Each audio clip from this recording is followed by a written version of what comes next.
Can't believe I haven't made this video yet.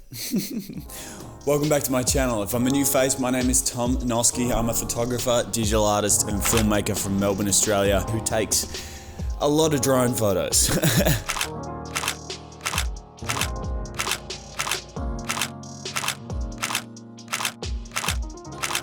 Yeah, I was up last night and realized that I've never made a video specific to drone photography, even though my Instagram arguably was built by drone photography. So I figured we'd do that today. We're gonna jump into 5 tips that I see, or 5 mistakes. Let's call this a combination of the two. It's 5 tips built off 5 mistakes that I think people make quite a lot with drone photos. And here's how I'm gonna make your drone photos a hell of a lot better. So we're gonna jump straight into it today. Tip number 1, and something that I see so many people doing all the bloody time, and that is don't forget your compositions just because you're in the air. There are so many people, and I call these images, or I've dubbed these images as the bro, what am I even looking at image? Because people get up in the air and they all of a sudden think, hell, I'm flying a drone, I'm 120 meters in the sky, I can just completely forget all my rules of composition and take a photo of this because it looks cool. No, you can't. 2-3 years ago, you might have been able to, because shock value of drone photography was still so much higher than it is now. But right now, you cannot get away with just taking an image because it looks cool. So do not forget your rules of composition, rule of thirds, having a subject, all that sort of stuff. Do not forget it just because you're in the sky.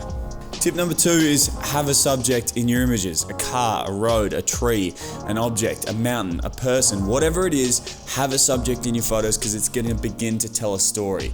There are so many drone photos that I see of beautiful landscapes. Don't get me wrong, they're beautiful images, but there's no story behind those images. There's nothing to focus on. There's nothing to draw your audience in. The power of having a subject in your images is you can control what your audience sees. If you've got a little person in that image, the first thing they're going to see is that person. If you've got a road, you can draw your audience's eyes towards whatever you want at the end of that road. If you've got a tree, works the same way as a person. Car, same thing. You can control what your audience is seeing. If you've got no subject in your image, then your audience is just going into it blind, and it's kind of like a guessing game. You've made this beautiful image and it's like, oh, what's my audience going to see? Are they going to see the top left-hand corner, bottom right? What the hell's going on? Oh, I don't know what they're going to see. Whereas if you've got a subject, you can control that. So have a subject in your image. Oh, this one gets me every single time. Just because you're flying a drone doesn't mean that you need to fly high. Don't be afraid of taking compositions that are 20 meters in the air, 15 meters in the air, 30, 40, 50, 60 meters in the air rather than hundreds of meters in the air. Just because you're flying a drone doesn't mean you need to fly high. Get creative with your composition. I always like to think that a drone, or the only purpose of a drone, is to give me the ability to take compositions that I wouldn't be able to take from the ground. If that means getting to here instead of 100 meters in the air, then I'm going to do that because that's the purpose of the drone. The drone isn't here to act as something that can only be used above 100 meters. The drone is here to be used as something that can allow us to get to spots that we can't get to in person. So consider that before you fly 200 meters up in the air and think, hell, this looks kind of dope, let's take a couple snaps. Tip number 4 is something that I discovered late last year that has completely changed my entire I think this has single-handedly made my account go from sort of 10 to 15,000 followers to now 50,000 followers in the last 6 months, and that was taking vertical panoramas or stitching images in general. What I realized 6 months ago was that drone photos are boring. They're not really that interesting. The average focal length, unless you've got the zoom or something like an Inspire kit, even though the Inspire takes terrible photos, unless you've got one of those drones, your focal length is around 20 to 25 millimeters, which in itself is a pretty boring focal length. So all it really is like a sort of wide but not really image that's taken slightly higher in the air. Not really that interesting. But what you can do is, instead of having one image that you're going to crop, or like I said, if I'm shooting on my Mavic 2, I've got to crop if I want to post to Instagram. I don't want to crop my images. The thing's only 20 megapixels anyway.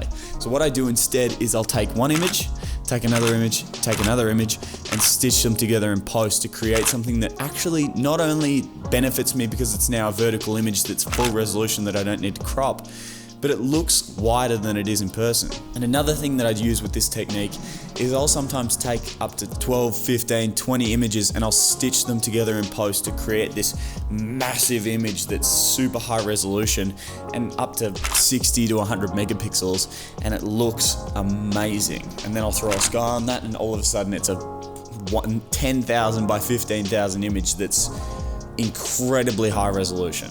So that's something that you can do to make your drone photos interesting. It not only adds resolution, it not only means that you can post vertical images that you don't need to crop, but it also means that it can create a wider looking image and capture more of that beautiful landscape in the one shot.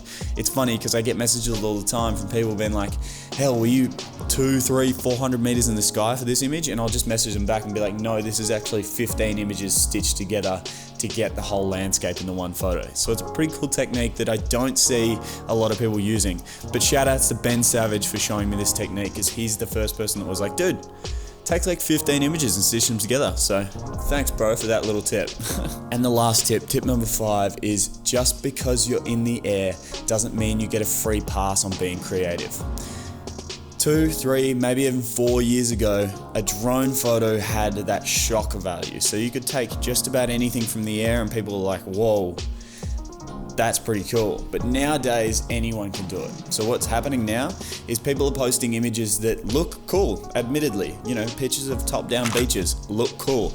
Pictures of, you know, landscapes from 100, 200, 300 meters in the air look cool, but they're not interesting. People have seen them over and over and over again, so you need to get creative. But what that means is because drone photos are getting boring, there's all of a sudden an open space for people to go in and get creative. Take images that are going to make people get excited. Take images that are going to blow people away.